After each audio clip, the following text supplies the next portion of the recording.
النصيحة قلنا لمن قال لله ولكتابه ولرسوله ولأئمة المسلمين وعامتهم. الحمد لله رب العالمين والصلاة والسلام على خاتم الأنبياء والمرسلين نبينا محمد وعلى آله وأصحابه والتابعين ومن تبعهم بإحسان إلى يوم الدين. Nous avons vu dans un précédent rappel que ce monde, malgré qu'il soit vaste et immense, une fois que l'on va le quitter, nous ne pourrons prendre d'elle qu'une seule chose, nos œuvres. Nos œuvres sont notre capital le plus précieux, le reflet de notre vie sur terre. En effet, le jour du jugement, il sera dressé une balance qui a pour fonction de peser les œuvres des serviteurs. Et celui dont la balance sera lourde de bonnes actions aura gagné, tandis que celui dont la balance sera lourde de mauvaises actions aura perdu.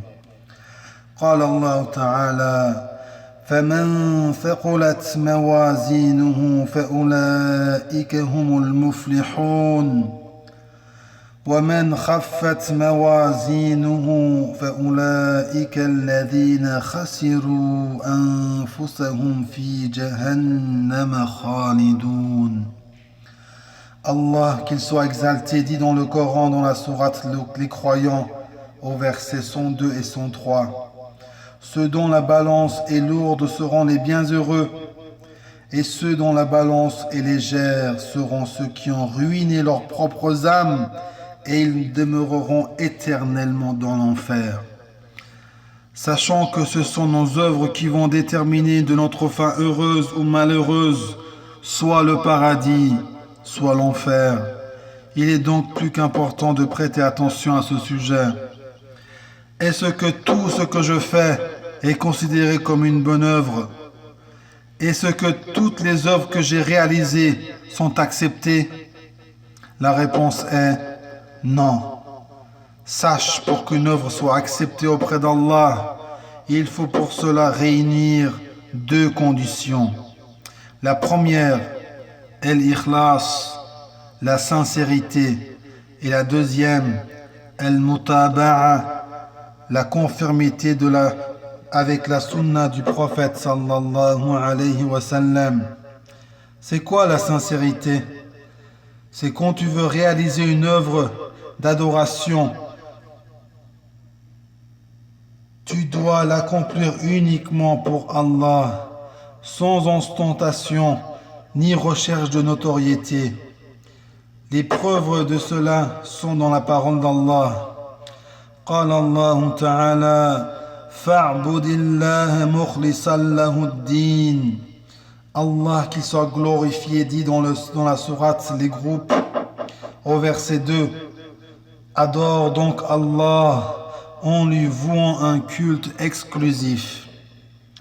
وقال الله تعالى وما أمروا إلا ليعبدوا الله مخلصين له الدين.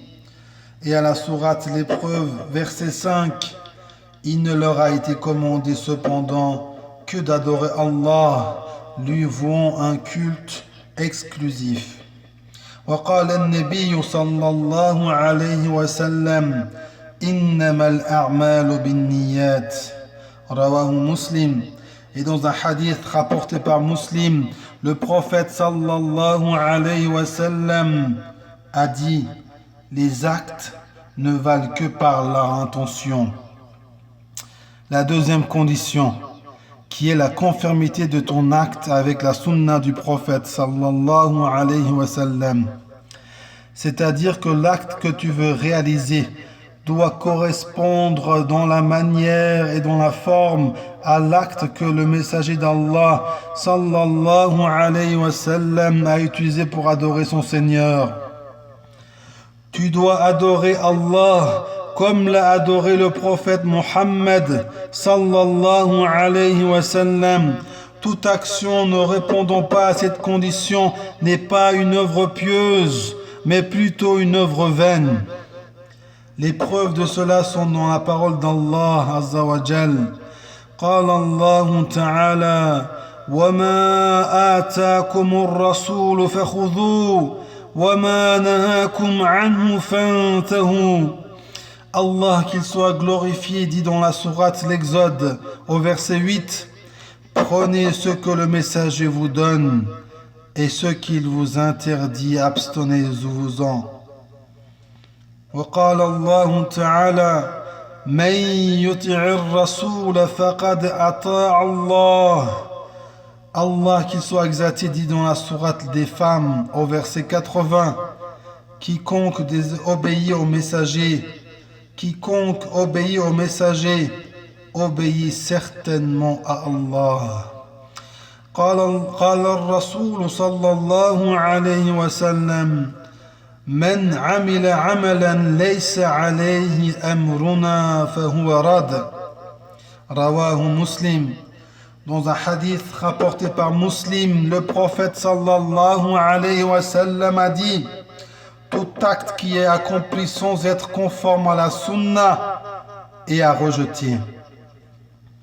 Donc l'œuvre qui est réalisée sincèrement pour Allah, mais qui n'est pas conforme à la sunna du prophète Muhammad sallallahu alayhi wa sallam, n'est pas acceptée.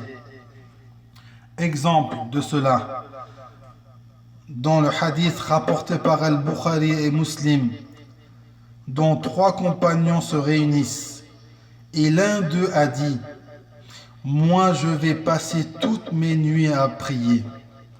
Le second a dit: moi je vais jeûner tout le temps et je ne romprai jamais. Le troisième a dit: moi je vais m'écarter des femmes et je ne me marierai jamais. Alors le prophète sallallahu alayhi wa sallam est venu et a dit: est-ce que vous avez dit telle et telle chose? Certes, je jure par Allah que je suis celui d'entre vous qui craint le plus Allah et celui qui a le plus de taqwa. Mais moi je jeûne et je romps, je prie et je dors, et je me marie à des femmes. Celui qui s'écarte de ma sunna ne fait pas partie de moi. Personne ne peut douter de la sincérité de ces 3 compagnons, ni de leur volonté de faire ces durs actes d'adoration pour obtenir la satisfaction d'Allah. Malgré cela, le prophète sallallahu alayhi wa sallam les a fortement réprimandés. Pourquoi? Car leurs actes n'étaient pas conformes à sa sunna. Un autre exemple d'un acte en accord avec la sunna du prophète sallallahu alayhi wa sallam, mais qui n'est pas réalisé pour Allah.